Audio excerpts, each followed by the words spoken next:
Mismong si Pangulong Marcos nagulat nang biglang magbabalang gerang mga Tsino gustong sumugod na sa Pilipinas. Base sa balitang kumakalat, nagbabala na ang China na wag nag-iengganyo ang gera ang Pilipinas dahil kapag hindi nakapagpigil ang kanilang bansa ay talagang susugod na sila sa Pilipinas. Ayon sa China Defense Ministry, malinaw na pagtatawag ang ginagawa ni BBM sa West Philippine Sea dahil basta sa China ang papasok ditong pang-upak, mabilis na napapa-oo sa West Philippine Sea. 近来，菲方拉拢域外国家，搅局南海，组织所谓联合军演、联合巡逻，并公开炒作，严重违背南海各方行为宣言精神，危害地区和平与稳定，与地区国家致力于维护南海和平稳定的努力背道而驰。需要强调的是，美方不是南海问题当事国，应恪守在南海问题上不持立场承诺，停止插手干涉、拱火滋事的恶意行为。菲方有关言论纯属混淆是非、恶意炒作。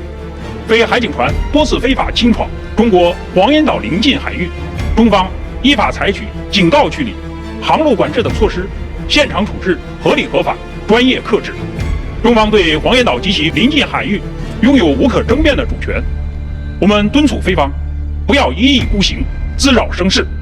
中方将继续在管辖海域开展威权执法行动，坚决维护国家主权和海洋权益。 Buwelta naman sa China ni Teresita Lazaro, Philippine Foreign Affairs. Hindi tayo pwedeng diktahan dito ng China kung anong gustong mangyari ng mga Tsino dahil gagawa at gagawa si BBM ng paraan para di tayo sa China magdelikado. Kaya pinatawag ni BBM ang India at Japan para mag-trilateral defense na tayo. The Philippines is a sovereign country, so nobody can tell us what to do.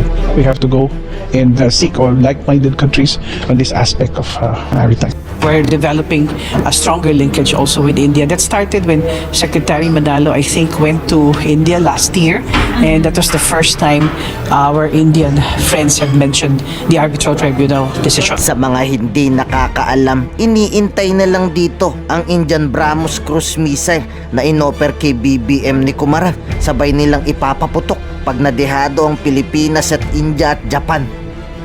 Of course, the geopolitical logic of this partnership is very visible, given the recent developments in the region, especially in the maritime domain. Naturally, both India and Japan have prioritized our partnership with the Philippines in the area of maritime security. And I would think that the maritime domain will be a possible area for our three countries to work together.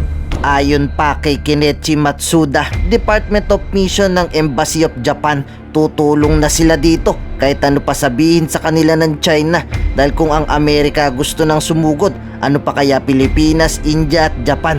A triangular partnership between the Philippines, India, and Japan can bring about a nexus of sustainable and collaborative efforts that may shape the future of the Indo-Pacific region in the coming years. Ngayon, ikaw bilang Pilipino, ano ang masasabi mo at reaksyon sa balitang ito? Mag-iwan ka ng komento sa ibaba at atin pong babasahin isa-isa.